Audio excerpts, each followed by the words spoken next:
7వ ఆశ్రయపురము. 6 ఆశ్రయపురాలు పాత నిబంధనలో ఉంటే ఒక ఆశ్రయపురము క్రొత్త నిబంధనలో ఉన్నది. క్రొత్త నిబంధనలో ఉన్నటువంటి ఆ ఆశ్రయపురము ఏంటంటే, క్రొత్త నిబంధనలో ఉన్నటువంటి ఆశ్రయపురము సిలువే. క్రొత్త నిబంధనలో ఉన్నటువంటి ఆశ్రయపురము సిలువే. ఇప్పుడు ఆశ్రయపురం అంటే జ్ఞానము చేసినటువంటి వాడిని శిక్ష పడేంత వరకు కూడా, వాడు జ్ఞానము రుజువయ్యేంత వరకు కూడా వాడు కాపాడబడేటువంటి స్థలము పాత నిబంధనలో ఉన్నటువంటి ఆశ్రయపురం.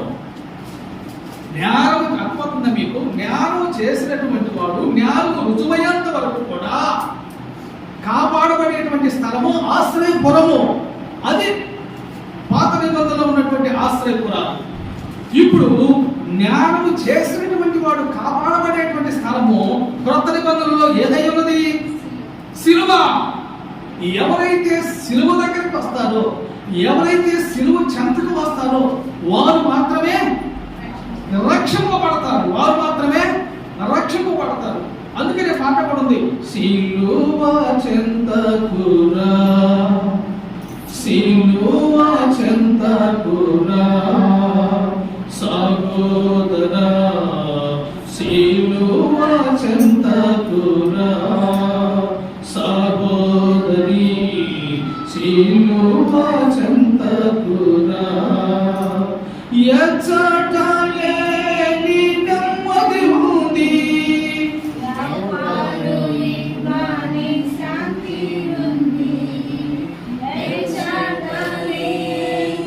నెమ్మది ఉంది, ఎవరు యువాని శాంతి ఉంది, సిలువ చెంతకురా, సిలువ చెంతకురా. సమాధానము, సంతోషము, పాపము యొక్క నివారణ ఎక్కడ దొరుకుతుంది? సిలువ దగ్గర దొరుకుతున్నది. కాబట్టి జ్ఞానము చేసినటువంటి వాడు తప్పించుకొని, జ్ఞానము చేసినటువంటి వాడు ఎలా జ్ఞానము రుజువయ్యేంత వరకు దాంకొని ఎక్కడైతే ఆశ్రయపురంలో ఉంటాడో పాత నిబంధనలో, అదే విధంగా జ్ఞానము చేసినటువంటి వాడికి ఆశ్రయపురము సిలువై ఉన్నది కొత్త నిబంధనలు. సిలువ కాపాడబడేటువంటి స్థలము, సిలువ ఆశ్రయపురము. పాపికి సిలువే ఆశ్రయపురము. క్రీస్తు యొక్క మరణ పునరుద్ధాన శక్తి సిలువ యందు దాచబడి ఉన్నది. యేసుక్రీస్తు ప్రభు యొక్క మరణ పునరుద్ధాన శక్తి ఆ సిలువలో దాచబడి ఉన్నది. కాబట్టి అక్కడ యేసుక్రీస్తు ప్రభువును బట్టి సిలువ మీద మన కొరకు ఆయన చివరి రక్తపు బొట్టు వరకు కాచాడు కాబట్టి, శిక్ష అనుభవించాడు కాబట్టి, ఆ శిక్ష అనుభవించడం ద్వారా సర్వ మానవానికి రక్షణ అనుగ్రహించబడుతుంది. కాబట్టి ఆ ప్రభు యొక్క సిలువ మరణ పునరుద్ధాన శక్తి ఆ సిలువ యందు ఇమర్చబడి ఉన్నది. కాబట్టి ఆ సిలువే ఆశ్రయపురముగా పాపి అయిన మానవుడికి ఉన్నది. పాపి అయిన మానవుడికి ఆశ్రయపురము సిలువే. సిలువే. చూద్దాం రండి. 124వ కీర్తన 7వ వచనము. కీర్తన గ్రంథము 124:7. ముగించుకుందాం. పక్షి తప్పించుకున్నట్లు మన ప్రాణము వేటగాండ్రవుడి నుండి తప్పించుకొని ఉన్నది. ఊరి తెప్పబడిను, మనము కూడా తప్పించుకున్నాం. ఒకప్పుడు మనము నేరస్తులము. పాత నిబంధనలో ఒక మనిషిని చంపినటువంటి వాడు పారిపోయి ఏ విధంగా ఆశ్రయపురముగా అక్కడ ఉంటున్నాడు.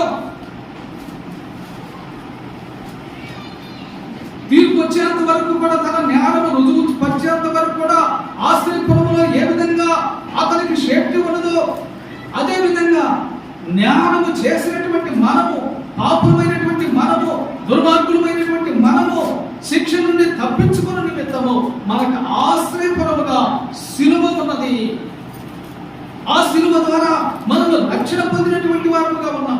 ఆ సిలువ ద్వారా మనము పాపము నుండి విమోచింపబడినటువంటి వారుగా ఉన్నాం. ఆ సిలువ ద్వారా మన యొక్క పాపములు లయమైపోయినటువంటివిగా ఉన్నాయి. మన శిక్ష రద్దుపరిచినటువంటి ఎటువంటిదిగా ఉన్నది ఆ శిలువ ద్వారా.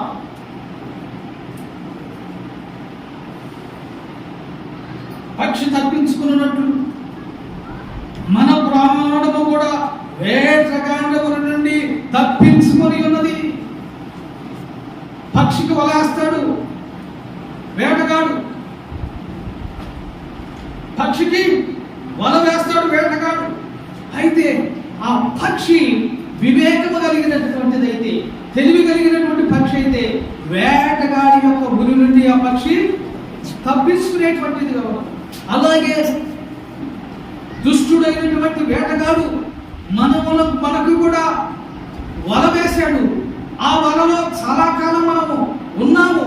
అయితే వివేకము కలిగినటువంటి వారముగా ఎప్పుడైతే మనము సిలువ వైపు ఆశ్రయపరమైనటువంటి సిలువ వైపు పయనించామో, సిలువ వైపు చూసామో, ఆ సిలువకి కారణమైన ప్రభువైనటువంటి యేసు క్రీస్తు వారి ద్వారా మనకి రక్షణ అనుగ్రహించబడింది.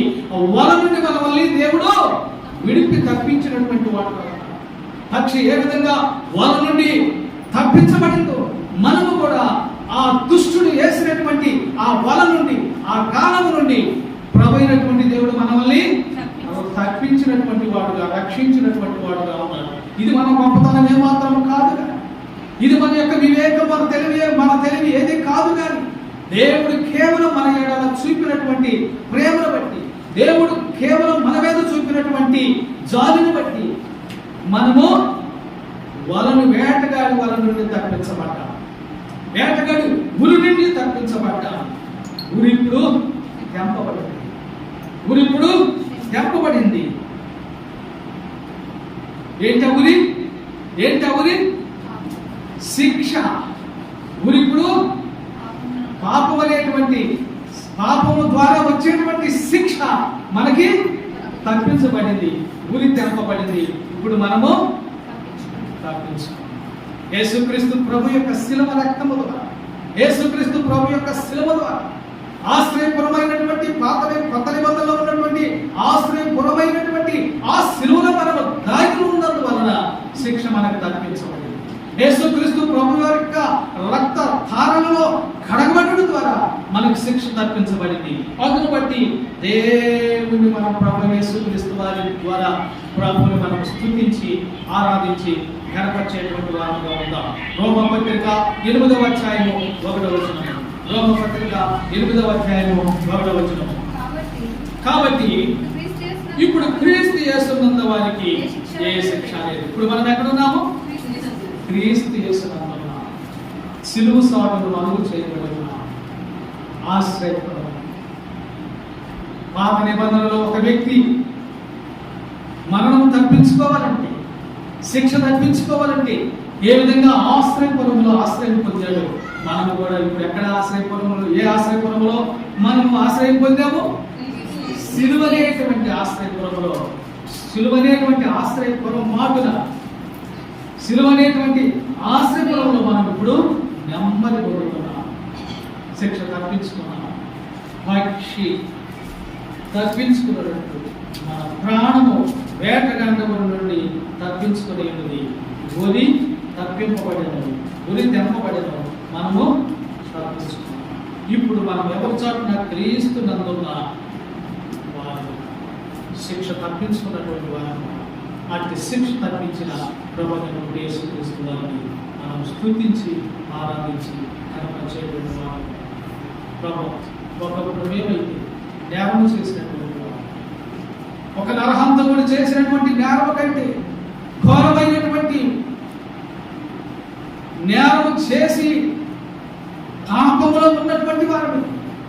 అయితే 7వ ఆశ్రయపరుడుగా ఉన్న ఆ సిలువ చాటున, ఆ సిలువ వైపు చూసి, ఆ సిలువ చాటున ఆ ఆశ్రయపరులో మేమునుండు ద్వారా ఆ సిలువ మీద నుండి కారినటువంటి ఆ రక్తముతో మమ్మల్ని కడిగి శుద్ధీకరించి, పక్షి ఏ విధంగా వల నుండి తప్పించుకుంటూ మమ్మల్ని కూడా ఆ విధంగా వేటగాండు గురి నుండి, సాతానుడి యొక్క గురి నుండి, దుష్టుని యొక్క గురి నుండి నన్ను తప్పించావు. అందును బట్టి నిన్ను స్తుతిస్తున్నాను, కనపరుస్తున్నాను, ఆరాధిస్తున్నాను. ఇది మన మోకరించాలి. దేవుడు కీర్తన గ్రంథం అందరూ భావించండి. కీర్తన గ్రంథము 46వ అధ్యాయం 1వ వచనం మరొకసారి చదవండి. దేవుడు మనకు ఆశ్రయమును దుర్గమునై ఉన్నాడు, ఆపత్కాలములో ఆయన నమ్ముకొను సహాయకుడు. ఆపత్కాలములో ఉన్నటువంటి మనం ఏ క్షణములోనైనా అగ్ని గంధకాలతో మండే అగ్ని గుండానికి వెళ్ళవలసినటువంటి మనము, అది ఆపత్కాలం మనకి. ఆ ఆపత్కాలము నుండి ప్రభువైనటువంటి యేసుక్రీస్తు వారు మనల్ని వేటగాడు ఉరి నుండి తప్పించి ఆశ్రయపురముగా తన శిలువ సాటును మనల్ని మరుగుపరుచుకొని ఉన్నాడు. కాబట్టి ప్రభువును మనం స్తుతించి ఆరాధించి కనపరిచేటువంటి